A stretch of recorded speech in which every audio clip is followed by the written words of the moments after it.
الرحیم درود شریف وایي.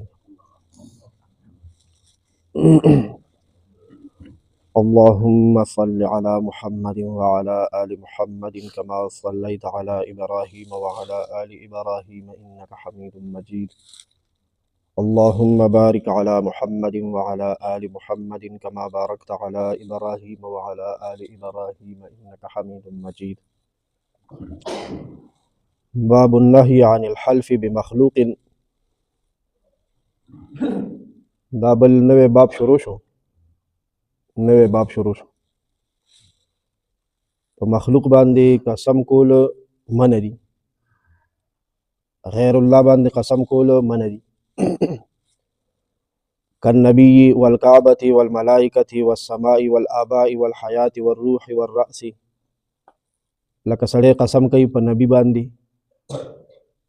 بعضې کس وایي په پیغمبر چې داسې قسم کول زموږ شریعت او دین کې منع دي. په کعبه باندې قسم کول، په کعبه مې دي قسمي، غیر الله د الله نه چې غیر څومره څیزونه دي په دې ټولو باندې قسم کول منع دي. په قرآن صحیح دی. په ملائکو باندې قسم کول منع دي، په اسمان قسم کول منع دي، په پلار نیکه، په ژوند، په روح، په سر مې دي قسمي، د ښځې په سر قسم، د بچي په سر قسم، دا ټول منع دي. بس پوه شوئ پې مړه. و حیات السلطان، د بادشاه په ژوند مې دي قسمي. پخوانو به خوړل، اوس خو موږ او تاسو بادشاهانو پسې کنځل کوو. و نعمت السلطان، او د بادشاه په ورکړه باندې قسم. پخوا بادشاهانو خلکو له انعامونه ورکول. و تربت فلان، د فلاني په قبر مې دي قسمي، دا منع ده. والامانت، په امانت مې دي قسمي. وهي اشد نهیا، نو دا ډېر زیات سخت منع دي.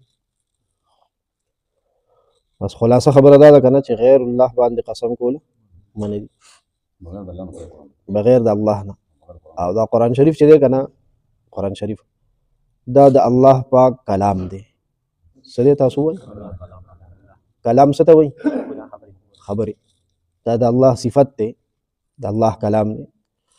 په قرآن شریف په دې وجه قسم کولی شي.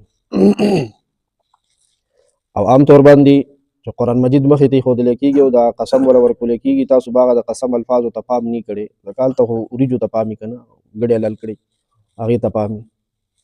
دلته چې قسم ورکولی کېږي نو داسې ورته وایي والله لا اله الا هو. اورېدلي دي؟ نم دې اورېدلي؟ دا واورئ، اوس یې واورئ. هلته چې په قرآن شریف ورله مونږ لاس ایږدو که نه، نو داسې الفاظ وایو والله لا اله الا هو. هغه الله باندې قسم چې د هغه نه بغیر هېڅوک د عبادت او د بندګۍ لایق نشته دی. دا په الله باندې قسم وي. ښه جي، 1909 نمبر حدیث مبارک دی، 1707 نمبر. عن ابن عمر رضی الله تعالی عنهما عن النبي صلی الله تعالی علیه وسلم قال. زمون سردار سیدنا حضرت عبدالله بن عمر رضی الله تعالی عنهما نه دا حدیث روایت دی. الله پاک دې ته راضي شي، الله پاک دې د خپل ځان نه راضي کړي. الله پاک دې زما ستا او د ټول امت د طرف نه بهترینې بدلې ورکړي. عن النبي صلی الله تعالی علیه وسلم قال. د نبی پاک صلی الله علیه وسلم دا حدیث مبارک، دا وینا مبارک امت ته رارسوي چې نبی علیہ السلام فرمایلی دي ان الله تعالی ینهاکم، شک پکې نشته، الله پاک تاسو منع کوي ان تحلفوا بآبائکم، چې تاسو قسم وکئ په پلار نیکه، قسم وکئ. فمن کان حالفا، چې چاته خامخا د قسم کولو ضرورت رالو، بې قسمه مسله نه حل کیږي، قسم ته ضرورتمند شو، فلیحلف بالله، نو قسم دیو کی په الله پاک باندې. ما خو د خپله کیسه تېره کړه چې موږ داسې قسم ورکوو چې کله ګیر شي او ضرورت یې راشي قسم. او لیصمت، یا دې چپ پاتې شي، خاموش دي شي. متفق علیه، دا حدیث متفق علیه دی. امام بخاری رحمه الله په صحیح بخاری شریف کتاب الایمان باب لا تحلفوا بآبائکم کې ذکر کړی دی. خوش قسمت ای د بخاری شریف حدیث هم دلته وویل. دا د علم په آخرني کال باندې ویل کېږي، په 8م کال. او صحیح مسلم شریف کی کتاب الایمان باب النهی عن الحلف بغیر الله تعالی، دې باب کې ذکر دی. امام مالک رحمه الله په خپل موطا امام مالک کې دا حدیث ذکر کړی دی. دا هم د حدیثو د کتاب نوم دی. څه نوم دی؟ مسند احمد کې امام محمد رحمه الله ذکر کړی دی په 2م جلد کې په 2658 نمبر باندې دا حدیث ذکر کړی دی. او دلته موږ ته په 100 نمبر شو. او امام ترمذی رحمه الله دا حدیث ذکر کړی دی. امام نسائی رحمه الله، امام ابن ماجه رحمه الله، امام دارمی رحمه الله، دا شان امام بهقی رحمه الله. دا د حضرات محدثینو نمونه دي. دا غي د حدیثونو د کتابونو نامې دي. دې وخت سره هم یو ځل تیری شي کنه. او به برکت نه دي خدا، به برکت نه دي، به خیر او به برکت. الله دې موږ د دې کتابونو عالمان کی، زموږ بچی دي الله د دې کتابونو عالمان کی. وفي روایت فی الصحیح، او یو بل صحیح روایت کې راغلی دي فمن کان حالفا، چې چاته د قسم ضرورت پیښ شو. موږ د علاقه کې خو د قسم ضرورت پیښیږي، الله پاک دې د لانجې ختمي کړي. فلا يحلف الا بالله، قسم دې نه کوي مگر په الله پاک باندې. او لیسکت، یا دې چپ پاتې شي، خاموش دې پاتې شي. دا اصل کې د حدیث کې د مثال په تور باندې فرمایل چې په پلار نیکه به قسم نه کوي، په پلار مې د قسمي، په نیکه مې د قسمي. دا به په خوا زمانه جاهلیت کې داسې کېدل. کني نو د حدیث مطلب دا دی چې د غیر الله قسم منه دی، شرک دی. په غیر الله باندې قسم کول دا منم دی او څه دی؟ شرک دی.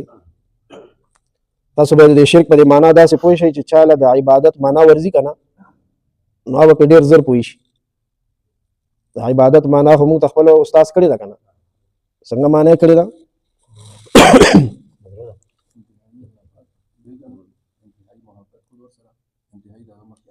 عائشہ بس د عبادت معنا کې درې ټکي دي. د دین د خبرو ته سوچ کوئ، د ټیم کې ځان له خوب مراولئ، شړئ ځان نه خوب. د زړه نه الله پاک انتهایی لوی ګڼل منل، انتهایی لوی منل. بس دا یو ټکی شو، آسان دی سګران هو. او د زړه نه الله پاک سره انتهایی محبت کول، محبت انتهایی، دواړو سره بس انتهایی یاد، لوی ګڼل انتهایی او محبت کول انتهایی. سګران شته؟ ګران نشته او پام نی. د دین خبرو ته پام نی، او د دنیا خبرې چې دي دومره ګرانې دي او خوش شته شي به یو یادې وي. او انتهایی خپل ځان ورته ذلیله کول، انتهایی لوی ګڼل، انتهایی محبت، انتهایی ځان ذلیلول. درې ټکي هیر نه کوي. دا د عبادت معنا ده. او دا درې معنی چې په کوم کار کې راجمع شو هغې نه خپل عبادت جوړ شو، نو هغه به د غیر الله دپاره نه. ګوره اوس ټکي له راشي ښه، په غیر الله قسم ته څه وویل کتاب؟ شرک. ولې؟ ځکه چې په قسم کې کله څوک د چا په سر په کوم شي قسم کوي که نه، هغه انتهایی لوی ګڼي. او انتهایی لوی ګڼل خو عبادت دی او د دې لایق څوک دی؟ ایاک نعبد. خبره ګوره یو بل سره تړلې ده، پوه شوئ پې تاسو ماشاءالله. په دې وجه قسم د غیر الله شرک دی. محدثین فرمایي وي دا د پلار قسم، د نیکه قسم، دا پخوا زمانه جاهلیت کې و. د عبدالله ابن عباس رضی الله عنهما یو خبره واورئ ښه، خو چې ورته بیدار یې که نه پوه به شئ پې، ګنې ځان سره بیا بنګېږئ چې دی څه ویلي. حضرت عبدالله بن عباس رضی الله عنهما فرمایلی دي چې زه سل ځل په الله پاک قسم وکم او هغه بیا مات کم، ګناه ده که نه؟ یو ځل قسم کول په الله او هغه ماتول ګناه ده. او څه فرمایي چې څو ځل وکم؟ سل ځل د الله په ذات صحیح قسم وکم او هغه مات کم. وایي دا ما دپاره بهتره ده د دې نه چې د غیر الله، د الله نه غیر یو قسم وکم او هغه پوره کړم. د غیر الله دا قسم دا ګناه ده، هغه صحیح سلو قسمونو د ماتولو د ګناه نه څه ده؟ خطرناکه ده او سخته ده. پوه شوئ پې تاسو، ځای چې یو هم پوه شي به ډېره. الله پاک خو قرآن مجید کې ځای په ځای په غیر الله په مخلوق قسم کړی دی. دا قانون الله دپاره نه دی، موږ دپاره دی. د جنازې مونځ هم ویلو اللهم اغفر لحينا وميتنا وشاهدنا وغائبنا وصغيرنا وكبيرنا وذكرنا وأنثانا اللهم من أحييته منا، اللهم اے اللہ من احییته تچسوک جوندے ساتي منا لمونگنا فاحیه علی الاسلام والسنة نو اغلا جوند ورکی پا اسلام او پا سنت.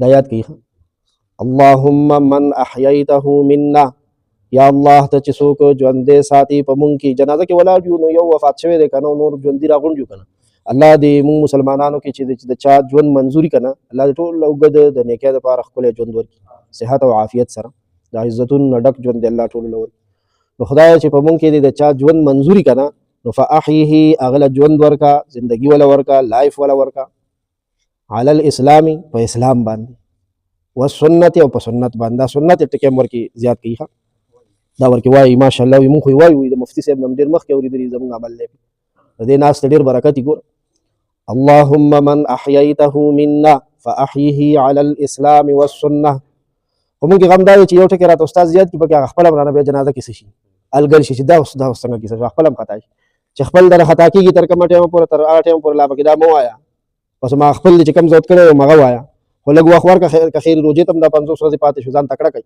نو دا و سنت ټکی اسلام نه پس وای اللهم من احييته منا فاحيه على الاسلام والسنه يا ارحم الراحمين